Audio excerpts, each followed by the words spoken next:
I was not expecting him to do that. 10 out of 10, no notes. The next thing. It's so disappointing to me. Oh, geez, I've been comparing it to a musical this entire time. I'm Odysseus of Ithaca. Suck it, dude, I beat you. I feel like she'd be slimier. Very uncomfy. Very good. Hi guys, we are back with another Nerd Rants video. I got my Greek mythology fix in this week. On Sunday, I went to watch the pro shot of Hadestown with Brandon, my brother. Oh, somehow I have never brought up the fact that Hadestown is my favorite musical. So now we're going to do that because it fits into the theme of the other thing we're going to talk about. I hate Hadestown so much. It's actually insane. It's one of those musicals I don't think I'd ever get tired of watching. I have now seen it in, I suppose technically 4 different formats. I came across the soundtrack obviously first, and so listened to that. And then I watched a slime tutorial on YouTube. Very poor quality. Got me hooked. And then got to go see it live. Right, literally days after I got engaged. Best engagement gift ever. To myself, because I bought the tickets. But it was so good. Seeing it live, we were pretty far away, so that was a little unfortunate, but it was so good. And then, a year and a half later now, all of us that went to go see Hadestown live, so Bryn and I and our significant others, we're all married. We're the 2 couples now. And so we went to go see the pro shot together as a fun little full circle, hey, we're all married now moment. And so got to go see the pro shot with the original cast. Funnily enough, Orpheus and Eurydice, OG actors, got married also in the span of time between us watching it live and us going to see the pro shot. So that was also a fun thing I realized about 10 minutes in, like when Orpheus and Eurydice are having their first like interaction and kissing moments. I was like, oh yeah, they got married too. So it was a fun full circle moment, and it was so good. I never get tired of it. They bring up the fact in like the first song is that it's a sad song, it is an old song, but we're going to sing it again anyway, hoping it will turn out differently this time. And it's so accurate. I know how it ends. But every single time I'm watching it, I get so excited, and we get to the end and he turns around like, no! As if I was not expecting him to do that, even though I know he does it.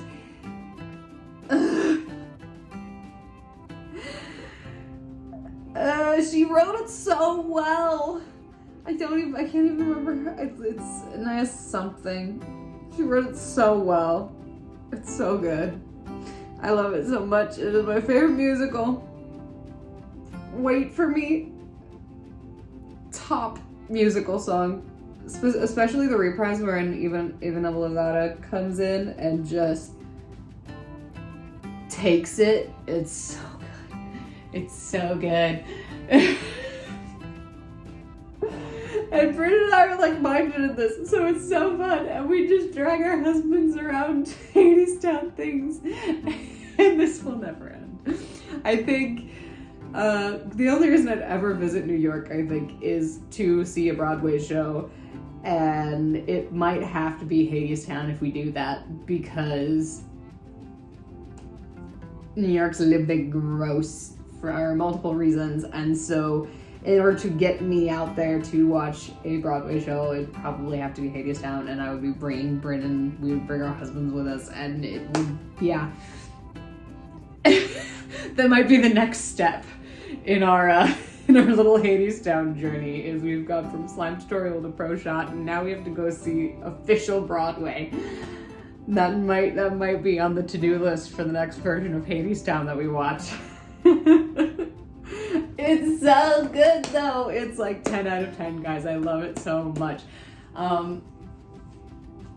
The pros and cons of Pro Shot. One of the cons is you don't get to see the whole stage the whole time, which isn't a huge deal. It's just in some moments where they're focusing on a specific character or like two characters or whatever for a song, and you don't get to see what's going on around them. It's kind of nice to see the whole stage, but it's so cool to see the actors' expression and how much they're putting into it. Things that you don't get to see from the audience because of lights, because of distance, because of this, that, and the other thing. Just things, little things you get to see them doing that don't always get translated well into stage production because of just the realities of stage production with the distance and the lighting and all of that between you and the audience. So that was really fun. It was really cool. Just to see all the expressions going into it. Hades borderline crying as Orpheus sings his song. It was so good. It made me feel things, guys. It made me feel things, and it's so happy. I'm so happy. Also, Hades' actor had torn Achilles tendon during rehearsals, and so he was running around in, I don't think it was bedazzled, but it kind of looked bedazzled. He was running around a boot the whole time, doing his things. Thank goodness Hades doesn't have a huge dancing part, because oh geez, but just hopping around, not hopping around, like literally running around, walking around in a boot the whole time. I was just like, geez, dude, well done. Well done. I hope you were not in excessive pain. Jeez. But yeah, so good. And just the amount of animation that they bring to the characters, because it's the OG cast and they just so clearly love these characters so much. They are so invested in this and they so enjoy playing the characters. And it's just so cool to see the love they have for this show. It's amazing. And everyone's insanely talented. And I love the spinny stage with the lantern choreography going on during the first Wait For Me. Oh my gosh, it's so good. Just the swinging lights around and the spinny stage, so he's like, looks like he's actually moving on a path. I love it. Like, that was the only thing that could have made the stage production we saw better, is a spinny stage, but we were in a theater that didn't have the budget for a spinny stage, which is understandable, and they did very well without the spinny stage. But watching the Pro Shot, they're spinning around on the stage and it's like working into the choreography. It's like, oh, it's so good. Like, they just get to stand there and move around the character and have the tension of that. Oh, it's so good. And the up and downy part of it, dropping into hell. Oh, it's so good.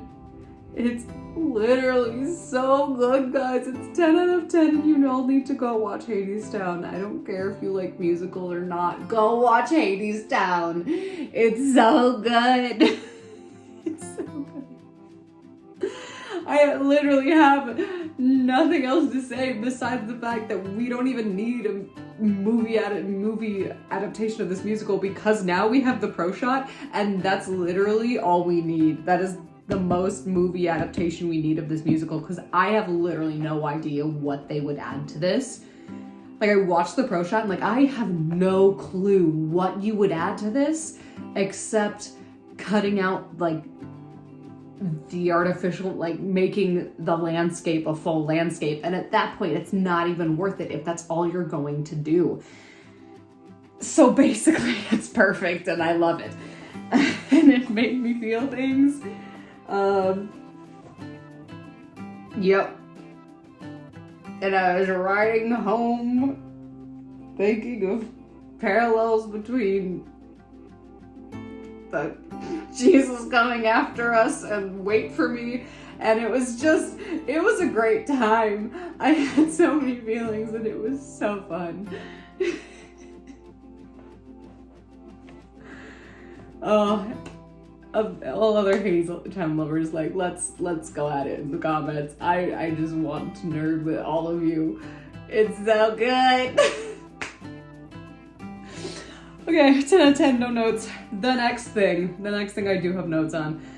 So Tuesday night, so like 2 days after watching Hadestown, we got together with my older brother Reese and his soon-to-be wife, and we watched the Odyssey. We watched 3 hours of Christopher Nolan's Odyssey.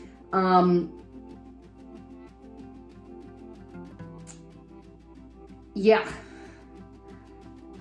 It's just a solid movie. As a movie on its own, it is very well made, very well done. It is a good movie. As an Odyssey movie, it's not a really bad Odyssey movie, but as an Odyssey movie, it's like a 6 out of 10. It's not mid, but it's a 6 or 7 out of 10 as far as an Odyssey adaptation. I feel like it's a very good movie, and it's probably without the connection necessarily of the Odyssey, it's closer to an 8 or a 9 just as a movie of itself. If we're looking at it not with the perspective of, oh, this is the Odyssey, this is what it is. If we're looking at it as just a movie, 8 or 9 out of 10. As an Odyssey movie, it came across more like a 6 or a 7, because Reese and I both are familiar with the Odyssey. I'm kind of a Greek mythology nerd. Got into Percy Jackson, got into like obviously Hadestown, got and read the Odyssey. I think I also read the Iliad. I read one or both of them in high school, and just kind of got hooked on this idea. Like Hercules was one of the fave Disney movies. I know it's not accurate to the Hercules story, but it's Greek mythology based. But yeah, just lots of it, not a deep Greek mythology nerd by any stretch of the imagination, but I'm kind of a more surface level Greek mythology nerd. So I have some stake in what the story turns out like, I think. I care a little bit more about what it turns out like. And there was a lot of controversy going on about this movie, over casting, over wardrobe, over whatever else. So it made me a little scared to go see it. Just a little bit scared. But then I heard people reviewing it going, no, it's actually very good. And I only heard good things.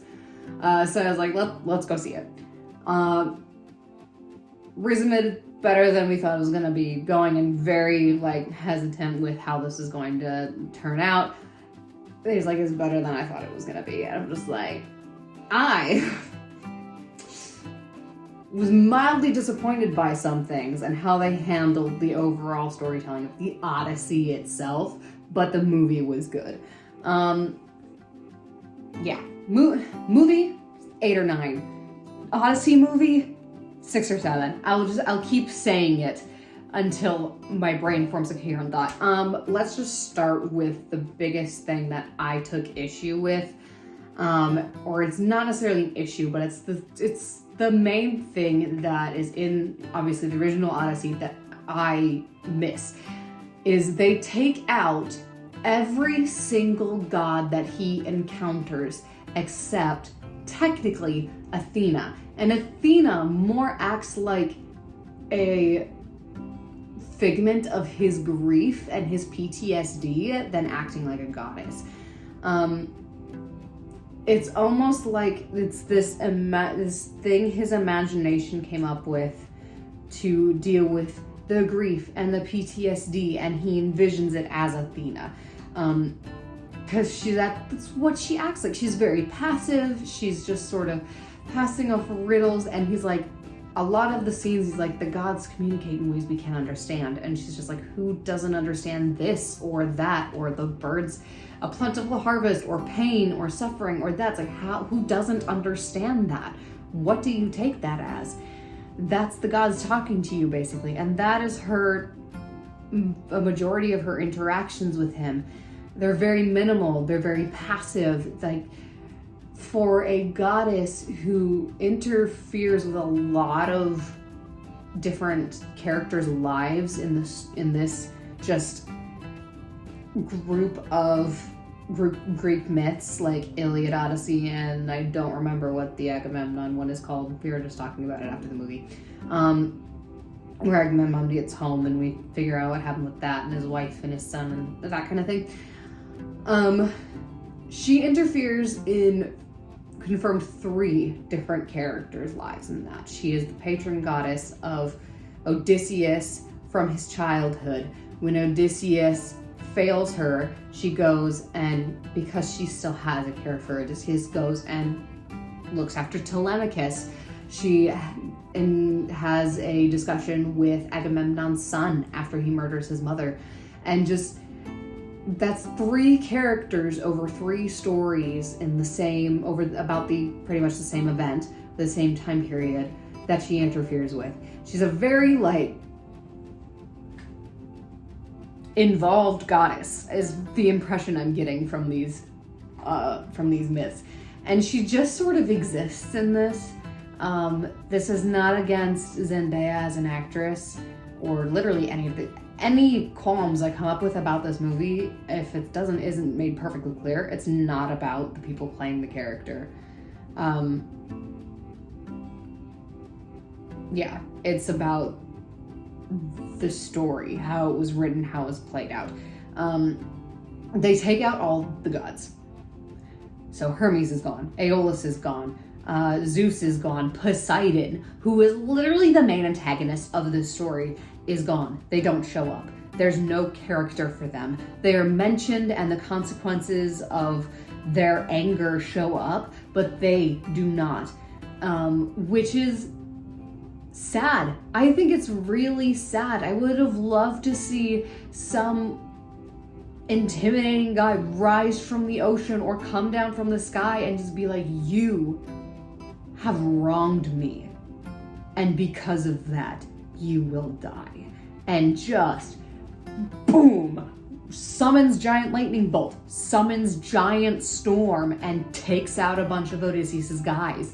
That is what I wanted out of this. I'm so sad that the gods were not included more deeply.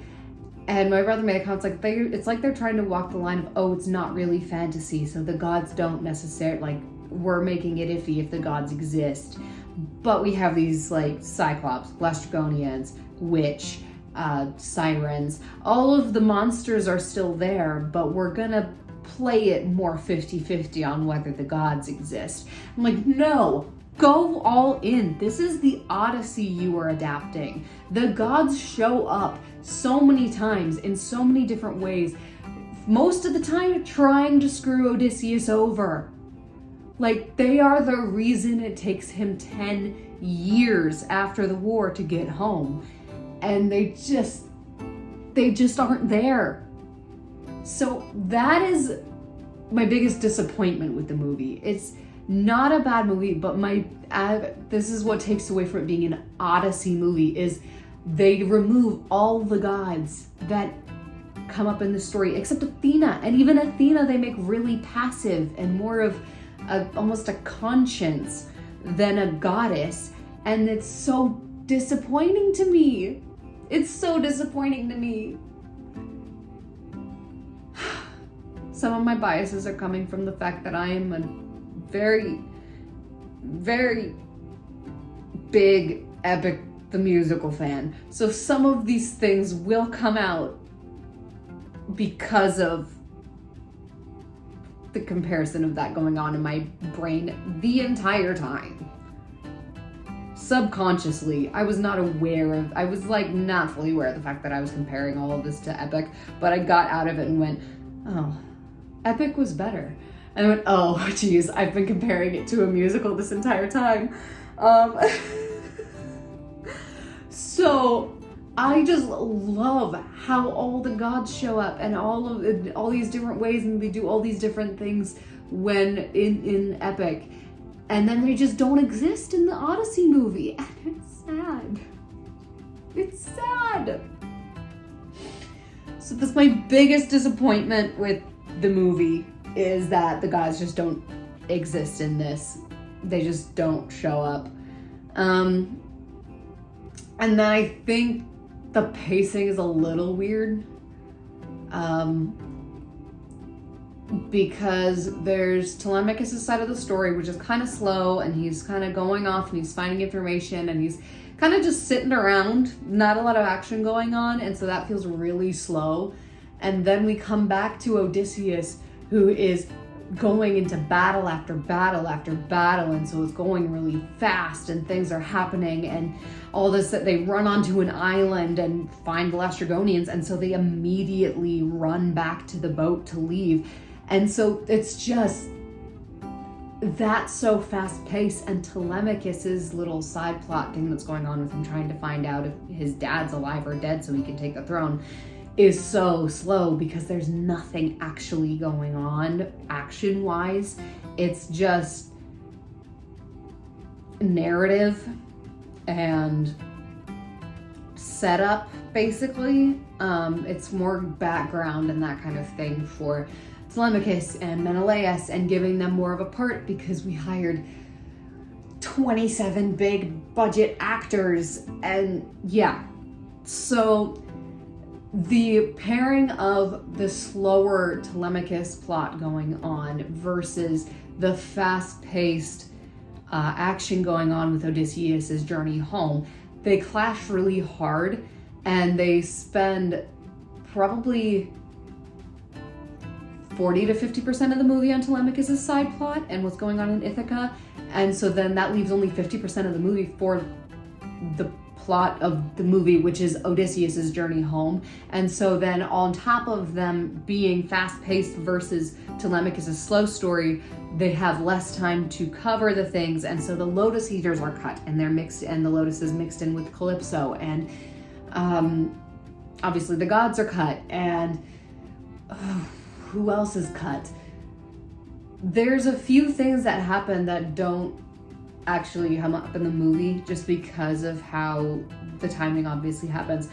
The biggest one is like the Lotus Eaters, but I think they handle it in a very good way, a very clever way, bringing it into Calypso's island. I think that works really well, and it kind of brings in an interesting way of telling the story with Odysseus.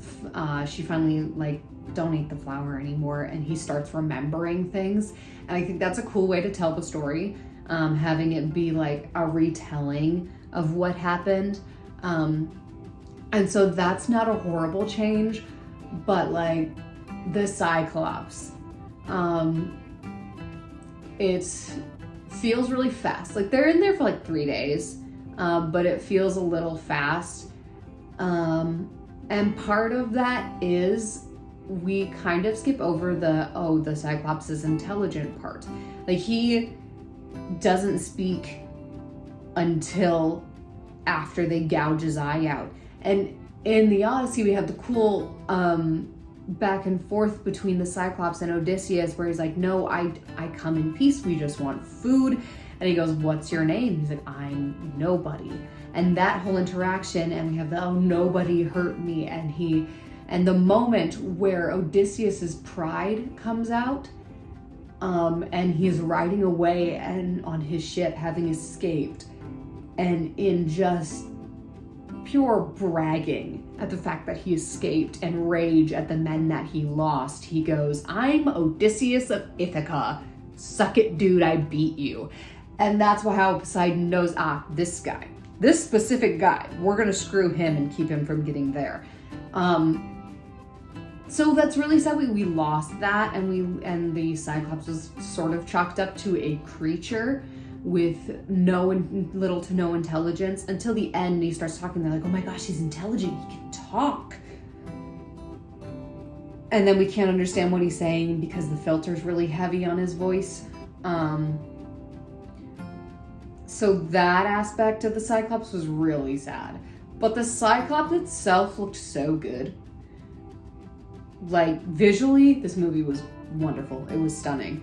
The Cyclops having this, like, disfigured face, and his nose and eyeball are, like, twisted sideways, and you can see that, and then just from, like, the deformation of his face.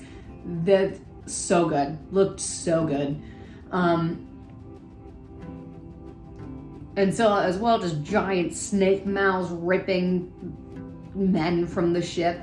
I feel like her skin texture and color was very similar to the Cyclops, which isn't the worst thing, but it's just something I noticed when the first head came down. Just like, that looks like the skin of the Cyclops, which it kind of shouldn't. I feel like she'd be slimier as a sea monster. Of course, she's living in a cave up in the middle of the rocks, from what I could tell. But yeah, visually very good, very good. I lost my twin. Yeah. Circe, the encounter with Circe, very uncomfy, very good. She literally sculpts the men into pigs. Like, she grabs them and starts molding their faces into pigs. I was very uncomfortable, which was the point, but it was done very well. It was done very well, and it's not at all where I expected it to go. Like, I wasn't actively thinking about how they would turn them into pigs, and then it was like, oh, smoke, and then they left off and like, they're leaving Odysseus behind, so I know this is the Circe encounter. And so then I started thinking, how are they going to handle the transformation? And then she starts literally grabbing faces, ripping hair off, and like squishing their faces into snouts. It was very uncomfy. Very well done. Very creative. Very good. Very, very uncomfy. Which means they did a good job. Jeez. Yeah.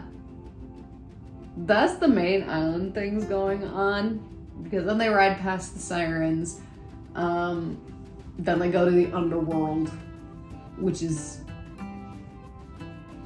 interesting.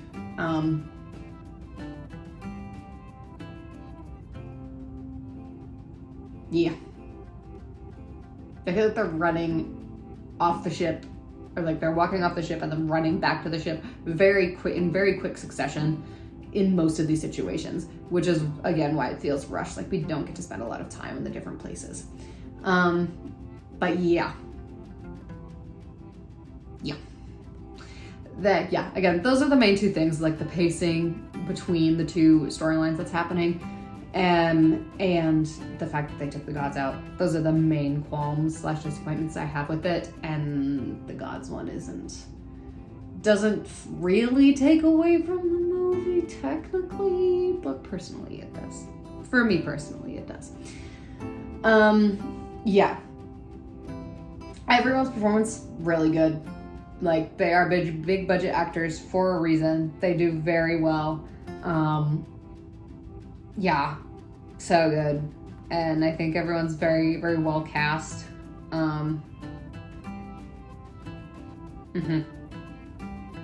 No major issues with the casting, except they call him Sinan. It's 100% Sinan. Like, I pronounced it Simon with 2 N's instead of an M. Sinan. That is how I refuse to pronounce it any other way, even though they say it multiple times in the movie as Sinan.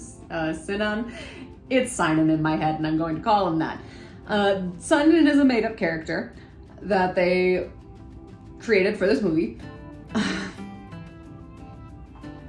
Besides my issues with the casting of Elliot Page as Sinan, for very, very personal religious reasons, I do not agree with the lifestyle of Elliot Page, and I don't agree with it. I will not call her a man.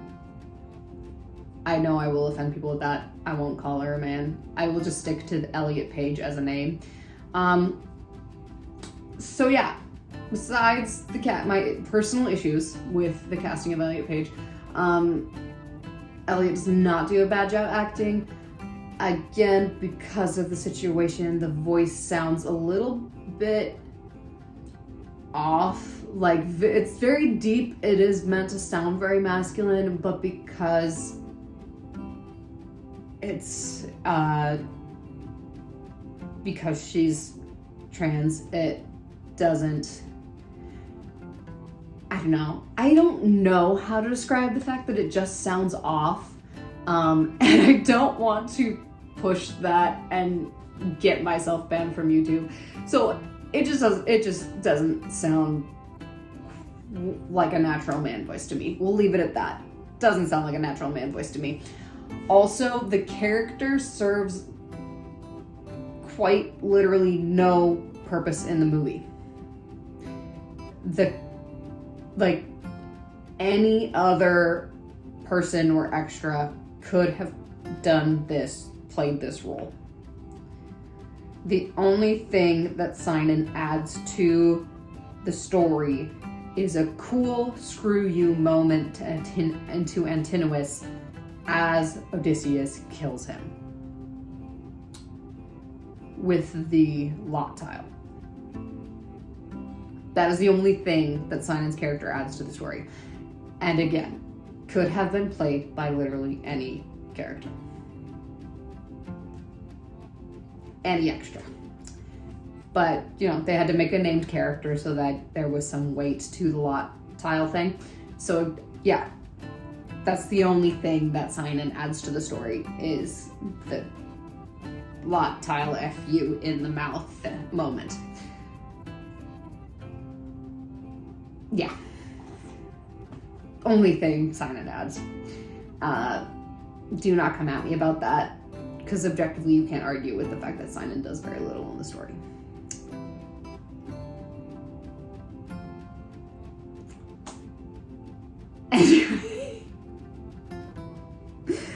Anyway.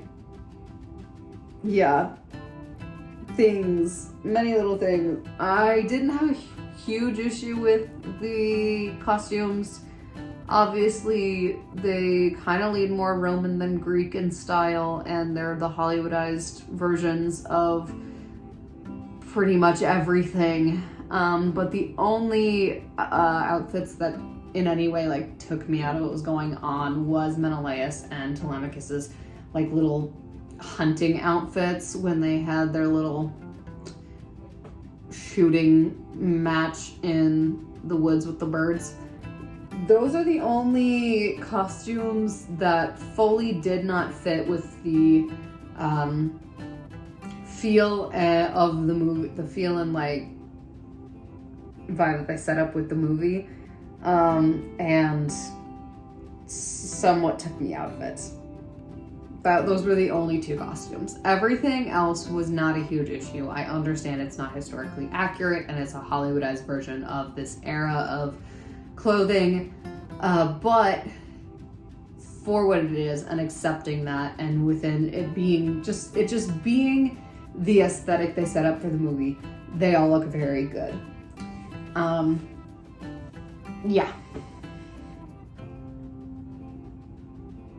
Yeah. That's really the main things that I have to say. If you would like to continue the discussion in the comments, if you agree, disagree, have other things that you took issue or really liked about this movie, I would love to continue that in the comments. Just please be respectful. I do my best to be respectful in these videos. And I restate, any issues I had in this movie was based off the writing and the writing decisions, not the actors themselves. Yeah, they all did very good job. There's a reason they get paid the big bucks. Yeah.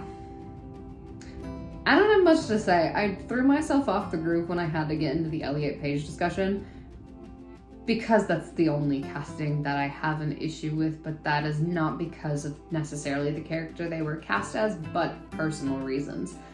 And I will continue to reiterate that it is personal reasons, and it is nothing against Elliot Page herself, but specifically against the lifestyle that she has chosen, which I do not agree with. And I will never act out against a person because of that. I will disagree with them, but I will not do anything further than that. So, reiterating things so that I do not get banned and thrown out of YouTube for being disrespectful when I choose not to be. I choose and try not to be. Those are my thoughts on the Odyssey. It's, yes, as objectively just a movie. It is an 8 or 9 out of 10. Very well made, very well done. Acting and visuals, so good. As an Odyssey movie, 6 or a 7. I personally did not get a whole lot of feeling out of it. Like, it did not make me feel a lot of things. The actors were going ham, but I was not feeling a lot of things. Like, maybe it's also in comparison to coming off of Hadestown on Sunday. That does not help. But I was not, like, taken aback and full of emotion as I can get in movies sometimes.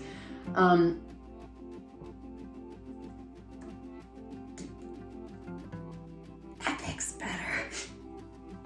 As an Odyssey retelling, Epic is better, and I would recommend going to listen through Epic because it's so good. It's so good, and he's running helium, and I'm so ready. But yes, that's my Greek mythology fix I've been on this week. Yeah, continue discussion in the comments. Be respectful of others and me, please. I don't mean to be disrespectful, but I also would appreciate not being told off in the comments because I said something that may have just come across the wrong way. I have had that multiple times. As any disrespect is not intended. That's what I'm gonna leave it at. Yeah, I did enjoy watching both of these. Hadestown, far superior, but the Hadestown is far superior to so many things. But it is, the Odyssey was enjoyable.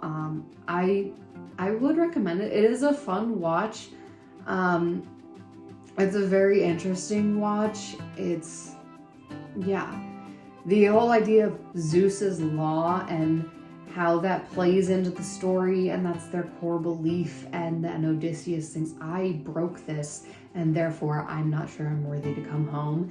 And that whole thing, that is also a very interesting thing they brought into it. So yes, it is a very good movie. I will keep reading it. Very good movie. I just don't love it as an Odyssey retelling. Anyway, I'm gonna stop talking now because I'm just repeating myself. I would love to hear your thoughts and your continue the discussion in the comments. But for now, I post videos on this channel on Saturdays, and I will see you guys next time.